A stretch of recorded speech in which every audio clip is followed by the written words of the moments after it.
Hello everyone. तो आज का टॉपिक है इंडस्ट्रियल रिलेशन। इसे शुरू करने से पहले एक कन्फ्यूज़न क्लियर कर दूं। कईयों को ये कन्फ्यूज़न होती है कि ये जो नोट्स हैं ये किस यूनिवर्सिटी के अकॉर्डिंग है। कोई पूछते हैं कि हमारी ये यूनिवर्सिटी है तो क्या हम इन नोट्स में से कर लें। तो भाई चाहे आपकी कोई सी भी यूनिवर्सिटी हो, अगर आपके सिलेबस के अंदर ये टॉपिक पूछा गया है, आपके सिलेबस में ये है, तो मतलब ये नोट्स आपके लिए ही हैं। यूनिवर्सिटी के अकॉर्डिंग एक चीज़ का डिफरेंस तो ये होता है कि कुछ टॉपिक डीपली पूछ लिए जाते हैं किसी यूनिवर्सिटी में, किसी में बिल्कुल हल्के फुल्के पूछ लिए जाते हैं। दूसरा डिफरेंस होता है एग्ज़ाम पैटर्न का, कि कई यूनिवर्सिटी के अंदर जैसे 10 नंबर का क्वेश्चन पूछ लिया, कईयों में 14 या फिर 15 का। तो जितने नंबर का आपसे क्वेश्चन पूछा जाता है उसके अकॉर्डिंग आपको आंसर राइटिंग करनी है। 10 नंबर का है तो थोड़ा कम लिखोगे, 15 का पूछ रहा है तो थोड़ा ज़्यादा लिखना पड़ेगा आपको कंटेंट। अब टॉपिक स्टार्ट करें। इंडस्ट्रियल रिलेशन, जो ये टर्म है इंडस्ट्रियल रिलेशन, ये दो वर्ड से मिलकर बनी है, इंडस्ट्री और सेकंड रिलेशन। सबसे पहले इनका अलग अलग मतलब समझेंगे। इंडस्ट्री क्या होती है? कोई प्रोडक्टिव एक्टिविटी करने के लिए जब भी इंडिविजुअल या फिर ग्रुप ऑफ इंडिविजुअल इकट्ठे होते हैं, काम करते हैं, प्रोडक्शन करते हैं, तो वो इंडस्ट्री है। अब आप एग्जाम्पल ले सकते हो फैक्ट्री का। फैक्ट्री के अंदर इतने सारे वर्कर्स काम करते हैं, क्यों करते हैं? कोई ना कोई प्रोडक्शन करने के लिए। उन्हें मशीनरी भी दी जाती है, वहाँ पे रॉ मटेरियल प्रोवाइड किया जाता है, उनके ऊपर कोई ना कोई एम्प्लॉयर भी होता है जो वर्कर्स को अपॉइंट करता है। वहाँ पे वर्कर्स होते हैं, एम्प्लॉयर होता है, मशीनरी होती है, मनी लगाया जाता है उसके अंदर, लैंड होती है जहाँ पे मतलब वो फैक्ट्री बनी हुई है। तो इन सबको मिला के इंडस्ट्री बन गई। अब सेकंड रिलेशन, रिलेशन क्या होता है? रिलेशन दो पार्टीज़ के बीच क्या रिलेशन है, मतलब गुड रिलेशन है या बैड रिलेशन है, इसको आप एक एग्जांपल से क्लियर करो सबसे पहले, फिर आपको इंडस्ट्रियल रिलेशन का मतलब क्लियर होगा। जैसे कि आप एक फैमिली का एग्जांपल लो। फैमिली के अंदर जितने भी मेंबर्स हैं उनका आपस में कोई ना कोई रिलेशन होता है। तो अगर एक ऐसी फैमिली इमेजिन करो जिसके अंदर सभी आपस में मिलजुल के रह रहे हैं, एक दूसरे को सपोर्ट कर रहे हैं, वहाँ पे कन्फ्लिक्ट नहीं हो रहा, लड़ाई झगड़ा कुछ नहीं हो रहा, मतलब एक दूसरे को अच्छे से सपोर्ट कर रहे हैं, अच्छे से रह रहे। तो इसका रिजल्ट क्या निकलेगा? कि वो फैमिली बहुत ज़्यादा प्रोग्रेस करेगी, सभी अपनी फुल कैपेसिटी से काम कर सकेंगे, क्योंकि वहाँ पे सब के बीच में लड़ाइयाँ नहीं हो रही, तो वो अपनी फुल कैपेसिटी से अपना काम करेंगे, जल्दी प्रोग्रेस करेंगे। तो इसके बिल्कुल पॉजिटिव इफेक्ट ही निकलेंगे। अब एक ऐसी फैमिली इमेजिन करो जिसके अंदर कन्फ्लिक्ट हो रहे हैं, लड़ाइयाँ झगड़े हो रहे हैं, तो इसका नेगेटिव इफेक्ट ही पड़ेगा, क्योंकि पर्सन जितनी कैपेसिटी से काम कर सकता है, अब उसके माइंड पे कोई ना कोई प्रेशर होगा, डिप्रेशन होगा लड़ाई झगड़े से, तो वो इतना ज़्यादा कैपेसिटी से काम नहीं कर सकेगा। दूसरा, उनकी इंसल्ट होगी रोज़ के लड़ाई झगड़े से, तो वहाँ पे बैड रिलेशनशिप है।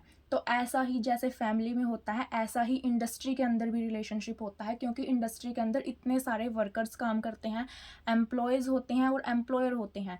तो हम उनके रिलेशन को समझेंगे कि उनके बीच में कैसा रिलेशन है, वही इंडस्ट्रियल रिलेशनशिप है। Meaning of industrial relation. Industrial relation क्या है? रिलेशनशिप है जो within the organisation, organisation के अंदर होता है, एम्प्लॉयर और एम्प्लॉयज़ के बीच। एम्प्लॉयर कौन है? वो पर्सन जो एम्प्लॉयज़ को काम पे रखते हैं। एम्प्लॉयज़ कौन होते हैं? वो जो काम करते हैं इंडस्ट्री के अंदर, जिन्हें काम के बदले में सैलरी या फिर वेजेस दी जाती है। अब जो ये इंडस्ट्रियल रिलेशन है, ये किन किन के बीच की स्टडी होती है? एम्प्लॉयर और एम्प्लॉयज़ के रिलेशन की, एम्प्लॉयज़ का एम्प्लॉयज़ के साथ रिलेशन, और एम्प्लॉयज़ का ट्रेड यूनियन के साथ रिलेशन। अब ये इनके साथ रिलेशनशिप जो हमने पढ़ा है तीनों के साथ, ये इनका गुड रिलेशनशिप भी हो सकता है, या फिर इनके रिलेशनशिप में कोई ना कोई कन्फ्लिक्ट भी हो सकते हैं। अगर कन्फ्लिक्ट हो रहे हैं तो वो तुरंत सोल्व करने की सोचते हैं, ताकि किसी भी तरीके से इंडस्ट्री का प्रोडक्शन ना रुक सके, इंडस्ट्री की प्रोग्रेस ना रुके, इसलिए उनको कन्फ्लिक्ट को सोल्व किया जाता है। क्योंकि अब ट्रेड यूनियंस भी बन गई हैं। अगर एम्प्लॉयज़ के कन्फ्लिक्ट को तुरंत सोल्व ना किया गया तो लॉकआउट की कंडीशन बन जाती है, हड़तालें होती हैं, फैक्ट्री को बंद कर दिया जाता है एम्प्लॉयज़ के द्वारा। तो ऐसी कंडीशन पैदा ना हो, इसलिए इंडस्ट्रियल रिलेशन की स्टडी की जाती है, और फिर उनके कन्फ्लिक्ट को दूर किया जाता है। बहुत सारे रूल, रेगुलेशन, लॉज, एक्ट बने हुए हैं इन कन्फ्लिक्ट को सोल्व करने के लिए। अब इसके बाद है evolution of industrial relation in India, या फिर इसे हिस्ट्री ऑफ इंडस्ट्रियल रिलेशन भी बोलते हैं। इसे हम दो फेज़ में डिवाइड करके पढ़ेंगे, प्री इंडिपेंडेंस पीरियड और post independence period. Pre independence में क्या है? 1947 से पहले की बात हो रही है, क्योंकि इंडिया को इंडिपेंडेंस 1947 में मिली। तो 1947 से पहले इंडिया में किस टाइप का इंडस्ट्रियल रिलेशन था, वो प्री इंडिपेंडेंस में आएगा। और 1947 के बाद इंडिया को इंडिपेंडेंस मिल चुकी थी, कॉन्स्टिट्यूशन बन गया था, तो बहुत सारे एक्ट भी बनाए गए थे उस टाइम। तो तब इंडस्ट्रियल रिलेशन कैसा हो गया। अगर प्री इंडिपेंडेंस की बात करें, बिल्कुल स्टार्टिंग से देखें तो आपने वेदों का नाम सुना होगा, तो वहाँ पे भी इंडस्ट्रियल रिलेशन का जिक्र है। और इंडस वैली सिविलाइजेशन, जिसे सिंधु घाटी सभ्यता बोलते हैं, व्यापार उस टाइम पे भी होता था। बट कंडीशन ये थी उस टाइम पे कि कोई रूल रेगुलेशन एक्ट ये सब चीज़ें नहीं थी, ना कोई कोर्ट थी। अगर उस टाइम पे कन्फ्लिक्ट होता था, वर्कर्स का आपस में काम करते थे, तो कन्फ्लिक्ट हो सकता है, तो उसे बैठ के सोल्व कर लिया जाता था, जैसे अब पंचायतों में सोल्व करते हैं। लेकिन आज के टाइम में कोर्ट का ज़्यादा रोल हो गया है, तो सेम उस टाइम पे भी था। कौटिल्य की एक बुक है अर्थशास्त्र, उसमें भी इंडस्ट्रियल रिलेशन का जिक्र है। अब देखते हैं प्री इंडिपेंडेंस पीरियड में आपको लिखना क्या क्या है। इसमें हम ब्रिटिश गवर्नमेंट के बारे में ज़्यादातर पढ़ेंगे, क्योंकि इंडिपेंडेंस से पहले सबसे ज़्यादा जो रोल रहा है वो ब्रिटिश गवर्नमेंट का रहा है इंडिया के अंदर। ईस्ट इंडिया कंपनी इंडिया में व्यापार करने के लिए आई थी। तो सबसे पहले तो उन्होंने क्या किया, इंडिया से जो रॉ मटेरियल था, कच्चा माल था, वो अपने देश में ले जाने लगे, वहाँ पे उन्होंने प्रोडक्शन स्टार्ट की। बट फिर बाद में उन्होंने देखा कि इंडिया के जो लोग हैं वो उन्हें लेबर बनाना चाहते थे, क्योंकि इंडिया के अंदर जो लेबर है वो बिल्कुल सस्ते में मिल जाती है। आज भी अगर देखें तो बाकी कंट्री के मुकाबले इंडिया की जो लेबर है वो बहुत सस्ती है, और इसलिए बाहर की जो विदेशी कंपनियां हैं वो इंडिया के अंदर एंटर करना चाहती हैं, क्योंकि वो सस्ती लेबर का फ़ायदा उठाना चाहती हैं। तो यही उस टाइम पे हुआ कि उन्होंने रॉ मटेरियल उन्हें यहीं से मिल गया इंडिया से, और उन्होंने अपनी फैक्ट्रियाँ यहाँ लगा ली। अब जब उन्होंने फैक्ट्रियाँ लगा ली तो इंडिया जो इंडियंस थे उनको तो उन्होंने लेबर के लिए रख लिया, वर्कर्स बना दिया उनको तो। और जो ब्रिटिश लोग थे उनको क्या किया, वो एम्प्लॉयर बन गए। अब जब वो एम्प्लॉयर बने तो वो इंडियन को एक्सप्लॉइट तो करेंगे ही। उन्होंने इंडियंस के हक में कुछ नहीं किया, इंडियंस को कोई फ्रीडम नहीं दी जाती थी उस टाइम पे। उस टाइम उन्होंने बस उन्हें काम पे रखा, किसी को मजदूरी दे दी काम के बदले, या फिर किसी को बिल्कुल ही कम दे दी। तो जितनी मिलनी चाहिए थी उनको उतनी मजदूरी नहीं दी जाती थी उस टाइम पे, वेजेस नहीं दी जाती थी, और उनकी वर्किंग कंडीशन भी अच्छी नहीं थी। तो ब्रिटिश एम्प्लॉयज़ जो थे उन्होंने इंडियन वर्कर्स का बहुत ज़्यादा एक्सप्लॉयटेशन किया था 1947 से पहले।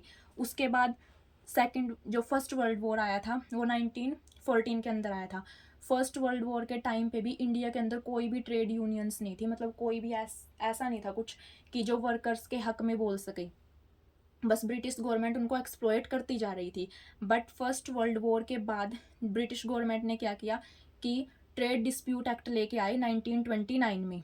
वो भी क्यों लेके आए थे, क्योंकि फर्स्ट वर्ल्ड वॉर के टाइम पे बहुत ज़्यादा डैमेज हो गया था, और जब भी कोई वॉर होता है तो गवर्नमेंट यही चाहती है कि किसी भी तरीके से प्रोडक्शन ना रुके, वो प्रोडक्शन चलता ही रहे। तो इसलिए वो ट्रेड डिस्प्यूट एक्ट लेके आई थी कि कहीं अब इंडियंस जो वर्कर्स हैं उनके अगेंस्ट ना चले जाएं, तो डिस्प्यूट को यहीं की यहीं सोल्व कर दिया जाए। इसलिए ट्रेड डिस्प्यूट एक्ट 1929 लेके आए थे। और ये किसके जैसा था, ये ब्रिटिश इंडस्ट्रियल कोर्ट एक्ट 1919 के जैसा था।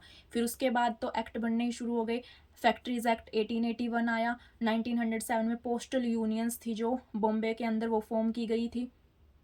फिर इंडस्ट्रियल लेबर ऑर्गेनाइजेशन से इन्फ्लुएंस होकर वर्कर्स कंपेंसेशन एक्ट 1923 आया।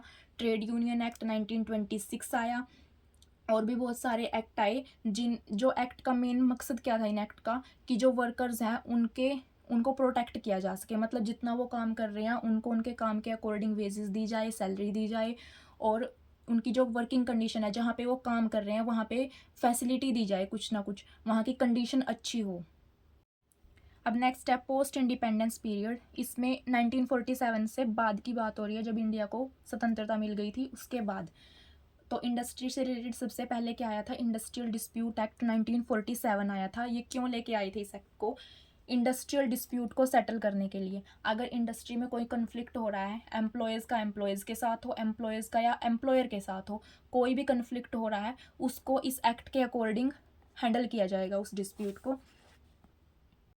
फिर उसके बाद दिसंबर 1947 में एक इंडस्ट्रियल कॉन्फ्रेंस रखी गई थी इंडिया के अंदर, जिसमें लेबर और मैनेजमेंट से अपील की गई थी कि वो एक इंडस्ट्रियल पीस, मतलब कि इंडस्ट्री में बिल्कुल शांति बनाए रखें, हारमोनी रखें, अच्छे से अपना प्रोडक्शन करें, प्रोग्रेस करें। क्योंकि इंडिया को उस टाइम इंडिपेंडेंस मिली थी और हम अपनी इकोनॉमी को बिल्कुल रिक्रिएट कर रहे थे उस टाइम।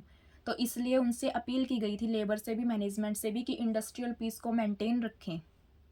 तो थर्ड 5 ईयर प्लान के दौरान क्या था, जैसे चाइना के साथ जब 1962 में वॉर हुआ था इंडिया का, तो उस टाइम पे जो एम्प्लॉयर और एम्प्लॉयज़ थे उन्होंने खुद ही प्लेज़ किया था कि वो मैक्सिमम प्रोडक्शन करेंगे, क्योंकि वॉर के टाइम पे वो चाहते हैं कि प्रोडक्शन रुकना नहीं चाहिए। कोई भी गवर्नमेंट नहीं चाहेगी कि वॉर के टाइम पे प्रोडक्शन रुक जाए, क्योंकि एक तो वॉर हो रहा है, ऊपर से अगर प्रोडक्शन रुक गया तो मतलब ना तो किसी को काम मिलेगा कंट्री के अंदर और ना उनकी डिमांड बढ़ेगी। जब काम नहीं मिलेगा तो लोगों के हाथ में पैसा नहीं जाएगा, पैसा नहीं जाएगा तो उनकी डिमांड नहीं बढ़ेगी, तो डिमांड एंड सप्लाई बिल्कुल ख़त्म हो जाएंगी फिर तो इसलिए वो चाहते हैं कि प्रोडक्शन रुकना नहीं चाहिए।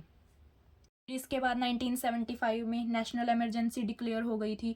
इमरजेंसी के बाद में जब 1977 के अंदर जनता पार्टी की गवर्नमेंट आई थी तो इन्होंने 1978 के अंदर इंडस्ट्रियल रिलेशन से रिलेटेड एक बिल पास किया था। तो इस तरीके से मतलब कि इंडिपेंडेंस के बाद गवर्नमेंट ने बहुत सारी पॉलिसीज़ बनाई, बहुत सारे रूल्स रेगुलेशन एक्ट बनाए, जिससे मतलब इंडस्ट्री के अंदर डिस्प्यूट को सेटल किया जा सके और एम्प्लॉयर एम्प्लॉयज़ के जो रिलेशनशिप हैं उनको अच्छे से मेंटेन किया जाए, मतलब उनके अंदर गुड रिलेशनशिप एस्टेब्लिश हो।